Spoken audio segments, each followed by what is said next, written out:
Story number 17. I wish I could say I didn't see it coming, that I lived my life oblivious to the cracks forming beneath the surface. But deep down, a part of me always sensed something was off, something invisible yet heavy, like a shadow that followed my family, whispering secrets I was too polite, too trusting, or too blind to notice. 16 years. 16 years of marriage, 2 children, a life that, from the outside, looked perfect. My wife smiled every morning. She cooked dinner, packed lunches, and attended school events. She played the perfect wife and mother, the kind of woman everyone envied. And yet, behind closed doors, betrayal festered. It started innocuously enough, or so I thought.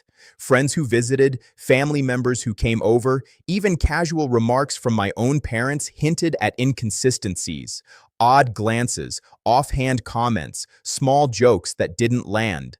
I dismissed them, told myself I was imagining things. After all, why would anyone hide a truth this devastating?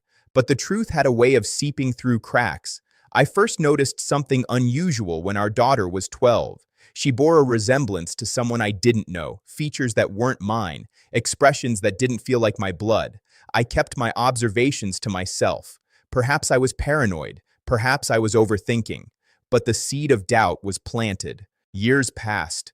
Suspicion grew like a silent parasite. I began noticing subtle details, old medical bills addressed to my wife with a mysterious name, whispers among relatives when I wasn't present, her nervous demeanor when certain family topics were discussed. Each time I dismissed it, I told myself I was imagining things. I didn't want to see what everyone else was too polite, too complicit, or too cowardly to tell me my wife had been unfaithful and everyone had hidden it. 16 years of lies, deceit, and betrayal, carefully concealed by those I trusted most. Then came my daughter's 16th birthday, a milestone, a celebration of life, laughter, and family. I smiled as everyone gathered. Balloons, cake, presents. It should have been perfect. It should have been joy. But I had made a decision weeks before the party. A quiet, calculated decision. I had secretly ordered DNA tests for both my children, not as a joke, not as suspicion, but as confirmation. The results had arrived. The truth stared at me coldly from the envelope. My suspicions, my quiet gut instincts were confirmed. My daughter was not biologically mine, not my blood.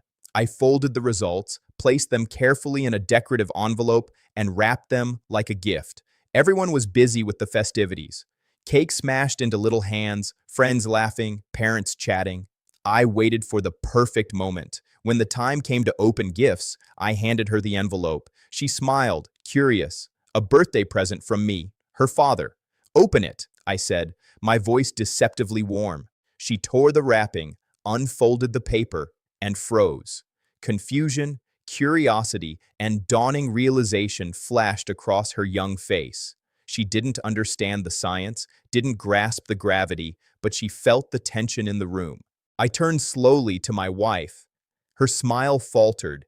She sensed finally that the past she had meticulously hidden, the secrets she and my family had buried for 16 years, were about to explode. "Mom," our daughter asked softly, still staring at the envelope, "what does this mean?" I held my composure, calm and deliberate. "It means," I said slowly, letting each word land like a hammer, "that the truth has been hidden from me for 16 years. That the people I trusted most, including your mother, lied to me. That my family covered up betrayal while pretending everything was fine." Gasps, murmurs, whispered denials. My wife's face turned ashen. "I raised you, loved you, protected you," I continued, my voice steady. "But I did it believing we were a family built on truth. Now I know otherwise." Tears welled in her eyes, panic seeping through the cracks of her facade. She opened her mouth to speak, but I raised a hand. Silence. "This isn't just about betrayal," I said. "It's about trust, about the people who decided my life didn't matter. For 16 years, I lived a lie, and now everyone must face the consequences." My parents tried to intervene, murmuring apologies, excuses, explanations, but I cut through them with precision. No one protected me, no one told me the truth, and now I will reclaim my life piece by piece without complicity or deception. The party ended in stunned silence. Friends whispered, relatives avoided my gaze, and my wife, the woman who had flaunted her betrayal for years behind closed doors, realized that her control, her secrecy, her arrogance had crumbled entirely. Divorce proceedings began almost immediately. Custody arrangements were handled carefully. She would have visitation, but she would never manipulate my life or my children again. Financial settlements were fair but firm. Every asset, every decision was executed with precision, leaving her with nothing she had assumed she could control through deceit. Months later, life returned to a semblance of normalcy. My daughter, though shocked and confused, began to understand that love is not solely defined by biology, that family is more than genetics. That honesty, even when painful, is more valuable than secrecy. And my wife, she learned the hard way that betrayal has consequences, that covering up 16 years of lies doesn't erase them, that secrets, no matter how carefully buried, will eventually surface. I didn't scream. I didn't physically retaliate. I didn't humiliate her publicly. My revenge was deliberate, cold, and effective. It was the knowledge that after 16 years, the truth had finally emerged, and she could not undo it. She could only live with it. And I reclaimed my life, my home, my children, my dignity. Sometimes, the most brutal revenge isn't loud. It's precise. It's deliberate.